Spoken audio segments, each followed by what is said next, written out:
दोस्तों geopolitical expert ये समझते हैं कि भारत अमेरिका को भी चैलेंज कर रहा है और साथ साथ में चीन को भी चैलेंज कर रहा है।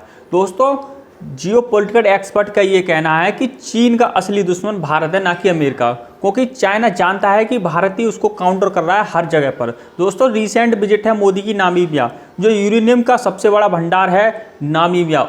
दोस्तों आपको एक उदाहरण के जरिए समझाता हूँ कि डोनाल्ड ट्रंप चीन के प्रति नरम हो गए हैं और भारत के प्रति सख्त हो गए हैं। ये इसका उदाहरण है कि भारत अमेरिका को भी चैलेंज कर रहा है और चीन को भी चैलेंज कर रहा है। तो हमें चीन को तो हर क्षेत्र में उसको चैलेंज कर रहा है, चाहे अफ्रीका कॉन्टिनेंट हो, लैटिन अमेरिका हो, हर जगह पर भारत चीन का काउंटर और वैकल्पिक विकल्प बनकर उभरा है हर देश के लिए। चीन ये चाहता था कि मैं ग्लोबल साउथ का लीडर बन जाऊं, लेकिन भारत ने ये बाजी मार ली है कि भारत अब ग्लोबल साउथ का लीडर बन चुका है। पहले बात करते हैं यूपीआई डिप्लोमेसी। दोस्तों भारत ने पूरी दुनिया में डिजिटल क्रांति ला दी है। दोस्तों यूपीआई के जरिए भारत पूरी दुनिया में अपना पेमेंट सिस्टम विस्तार कर चुका है और दोस्तों कई देशों ने यूपीआई पेमेंट एक्सेप्ट कर लिया। इसके बारे में बाद में विस्तार से जानेंगे, लेकिन रिसेंटली नामीबिया ने भारत का यूपीआई पेमेंट एक्सेप्ट कर लिया। ये भारत के लिए बहुत बड़ी मेजर डेवलपमेंट है। तो दोस्तों 9 जुलाई 2025 को भारतीय प्रधानमंत्री Shri Narendra Modi Windhoek airport Namibia में उतरे। यहाँ से शुरू होता है भारत का पहला द्विपक्षीय और आधिकारिक यात्रा भारतीय किसी प्रधानमंत्री की। दोस्तों आपको जानकर हैरानी होगी, दुनिया की सबसे बड़ी यूरेनियम माइंस नामीबिया में पाई जाती हैं। हिसाब और रोसिंग माइंस ये चीन की सबसे बड़ी माइंस है नामीबिया के अंदर।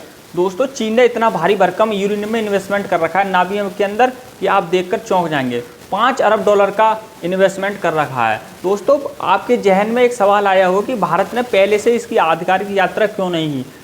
तो दोस्तों 2024 और 25 आंकड़ों के मुताबिक चीन ने वहां पर अपना इन्वेस्टमेंट घटा दिया है।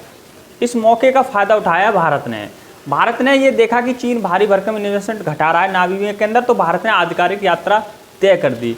तो दोस्तों भारत ने नामीबिया के अंदर इन्वेस्ट पहले से ही कर रखा है, लेकिन अब और ज़्यादा तेज़ी से करेगा। भारत की जिंदल स्टील ने खामा क्षेत्र में एक ऐसा प्लांट लगाया है लोहे आयरन का, वहाँ के एक माइनिंग करेगी और लोहा सीधे भारत को आएगा। और दोस्तों नालको और हिंदुस्तान कॉपर लिमिटेड ने यूरेनियम की जो माइन खोलने के लिए वहाँ 2025 में क्रियाशील हो गई है। ये बहुत बड़ी डेवलपमेंट है भारत के लिए। दोस्तों एक और बात कर लेते हैं कि भारत की लगातार कंपनी यूरेनियम का वहाँ पर माइनिंग करेंगी, लोहे का माइनिंग करेंगी और हीरे का सबसे बड़ा व्यापार बन चुका है भारत के लिए नामीबिया। दोस्तों नामीबिया में हीरे का काफ़ी अच्छी माइनिंग पाई जाती है और हीरे भारत को आएंगे और भारत से पूरे विदेश में डायमंड एक्सपोर्ट होंगे, जिससे भारत की आर्थिक स्थिति काफ़ी मजबूत हो जाएगी।